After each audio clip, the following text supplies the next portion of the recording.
महामारी से अभी तक दुनिया उभरी नहीं, ऐसे में ब्लैक फंगस एक नया वायरस आ गया जो पूरी दुनिया को अपने उसमें जकड़ लिया। ऐसे में खासकर इंडिया में ये फंगस इतना फैल चुका है कि अभी भी कई राज्यों में ये फंगस कई शहरों में फैल चुका है, और खासकर राजस्थान के उदयपुर में अभी इन दिनों करीब 10 से 15 रोगी हैं जो कि उदयपुर के GBH अमेरिकन हॉस्पिटल में उनका उपचार चल रहा है। अभी हमारे साथ यहाँ पर डॉक्टर तनिष्क मेहता है, उनसे हम बात करेंगे कि किस तरह के ये जो रोग है लोगों में आता है और इसके बचाव के क्या उपाय हो सकते हैं और क्या इसके घातक परिणाम निकल सकते हैं। हमारे साथ हैं तनिष्क मेहता जी, उदयपुर न्यूज़ में आपका बहुत बहुत स्वागत है। किस तरह से ये रोग फैल रहा है, लोगों में आ रहा है, क्या कारण है और इसके बचाव के उपचार क्या है और अभी तक क्या स्थिति उदयपुर में? बेसिकली ये जो ब्लैक फंगस है, ये आम भाषा में हम इसको ब्लैक फंगस कहते हैं, हमारी लैंग्वेज में इसको म्यूकरमाइकोसिस कहा जाता है।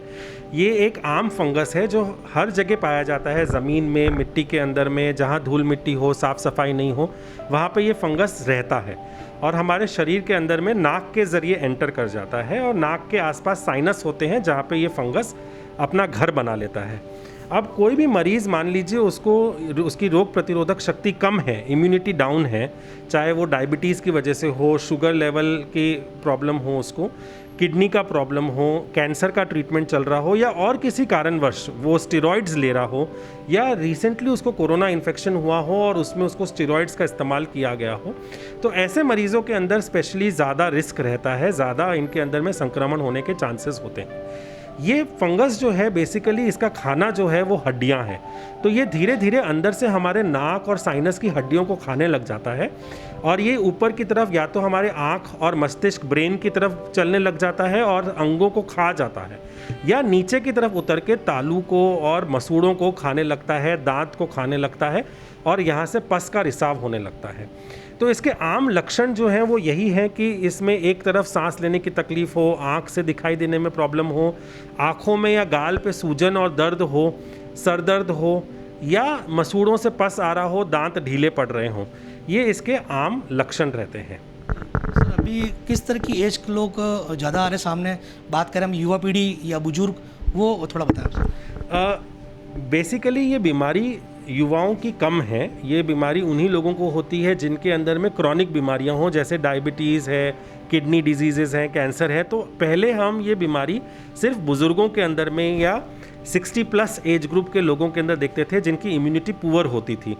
लेकिन अनफॉर्चुनेटली जिस प्रकार से अभी कोरोना के अंदर में स्टेरॉइड्स का इस्तेमाल हो रहा है, यंग पेशेंट्स के अंदर में भी ये बीमारी बहुत आम तौर पे देखी जा रही है। हमारे पास फ़िलहाल 3 पेशेंट्स तो ऐसे हैं जो 30 वर्ष की उम्र से कम है। सबसे यंग पेशेंट 22 साल का लड़का है और जो हमारे पास में 12 पेशेंट हैं उनमें से सिर्फ 3 ही पेशेंट ऐसे हैं जो 60 वर्ष के ऊपर हैं। बाकी सभी पेशेंट्स जो हैं वो 30-40 वर्ष की उम्र के पेशेंट्स हैं जिनके अंदर ये बीमारी हो रही है।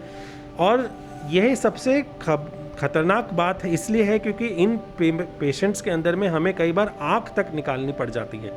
तो आप खुद ही सोचिए कि 25-30 साल के वर्ष का लड़का है, उसकी अभी ज़िंदगी चालू भी नहीं हुई है और अभी उसकी आँख निकालनी पड़ रही है, या अंदर से उसका पूरा भाग साइनस का निकालना पड़ रहा है, तालू निकालने पड़ रहे हैं, तो ये बहुत ही ज़्यादा गंभीर बात है। डॉक्टर साहब, बात करें हम उदयपुर शहर में भी आपके करीब 10-15 लोग बता रहे हैं कि 10 लोग यहाँ भर्ती हैं और 5-7 लोग दूसरी बिल्डिंग में शिफ्ट है।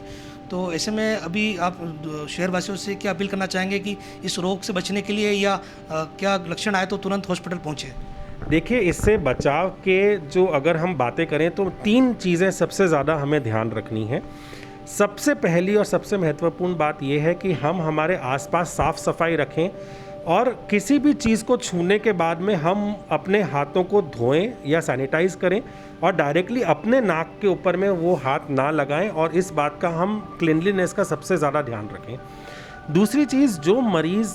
स्टेरॉइड्स ले रहे हैं, डायबिटिक पेशेंट्स हैं या किडनी पेशेंट्स हैं, वो हर 2-3 दिन में या अगर ज़रूरत पड़े तो डेली बेसिस पर अपने ब्लड शुगर लेवल्स को चेक करते रहें और अपने फिजिशियन, एंडोक्राइनोलॉजिस्ट किसी से भी मिलकर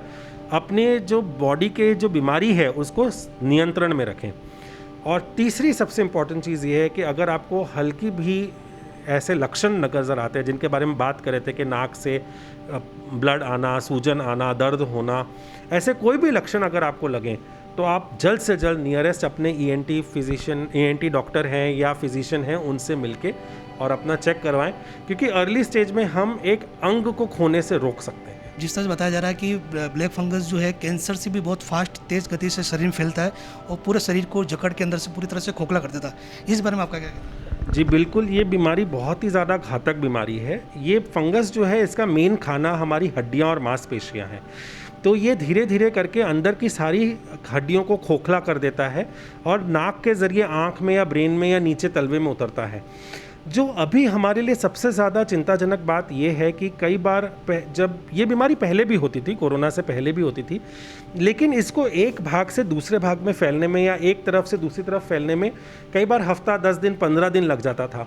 लेकिन अब तो हम आप ये देख रहे हैं कि 1 या 2 दिन के अंदर में ही वो इतना ज़्यादा फैल जाता है कि हमें आँख बचानी या ब्रेन का भाग भी निकालना पड़ जाता है। तो ये बहुत ही चिंताजनक बात है कि ये बहुत ज़्यादा फास्ट फैल रहा है और लैब में भी ये बहुत ज़्यादा जल्दी ग्रो हो रहा है। इसका जो इंक्यूबेशन पीरियड है वो नॉर्मली 28 से 30 दिन कहा जाता है, लेकिन अभी 8 से 10 दिन के अंदर में ही ये लैब में ग्रो हो जाता है। यानी ये फंगस जो है, अभी जो इन्फेक्शन हो रहा है, ये बहुत ही ज़्यादा तेज़ी से फैल रहा है।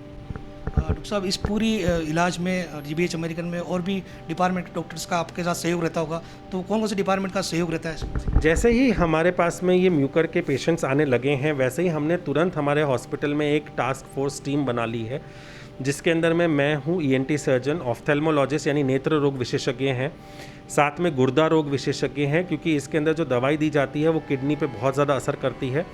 फिजिशियन है साथ में, और निश्चेतना विशेषज्ञ यानी एनेस्थेटिस्ट हैं साथ में, क्योंकि इसमें सर्जरी और मेडिसिन दोनों चीज़ें साथ में चलती हैं, तो इसका एक पूरा टीम वर्क अप्रोच रहता है। सर, एक बार मैं आपसे फिर से कहूँगा कि शहरवासियों से आप क्या अपील करेंगे कि क्या लक्षण आए तो तुरंत हॉस्पिटल पहुँचे और किन बातों को लेकर वो सावचेत रहे ताकि ये रोग उनके अंदर जकड़ नहीं सके? मैं शहरवासियों से यही कहना चाहूँगा कि डरने वाली बात नहीं है, इसका ट्रीटमेंट है और हम इसका ट्रीटमेंट कई दिनों से कर रहे हैं और काफ़ी पेशेंट्स अच्छे भी हो रहे हैं। लेकिन सचेत रहना बहुत ज़रूरी है, इसको हल्के में ना लें, साफ़ सफाई रखें, हैंड हाइजीन जिसे हम कहते हैं वो सबसे ज़्यादा ज़रूरी है। किसी भी चीज़ को छूने के बाद में खुद को ना छुएं। और दूसरी चीज़ ये है कि आप अपने ब्लड शुगर लेवल को नियंत्रण में रखें और अपने डॉक्टर से संपर्क में रहें ताकि अर्ली स्टेज में हम इसको पकड़ सकें। डॉक्टर साहब, बहुत बहुत धन्यवाद। तो ये थे हमारे साथ डॉक्टर तनिष्क मेहता, जो कि जीबीएच अमेरिकन हॉस्पिटल में है। अभी तक जो ब्लैक फंगस से पूरी दुनिया में कई शहरों में, कई राज्यों में फैल चुका है, लेकिन सावचेत रह सकते हैं, वो बचा भी जा सकता है, लेकिन थोड़े से लक्षण आने पर तुरंत हॉस्पिटल पहुँचे, क्योंकि ये कोरोना से भी बहुत बड़ी महामारी है, इसको फैलने से हम रोक सकते हैं। कैमरामैन विनोद मालिक के साथ कमल वसीटा, उदयपुर न्यूज़।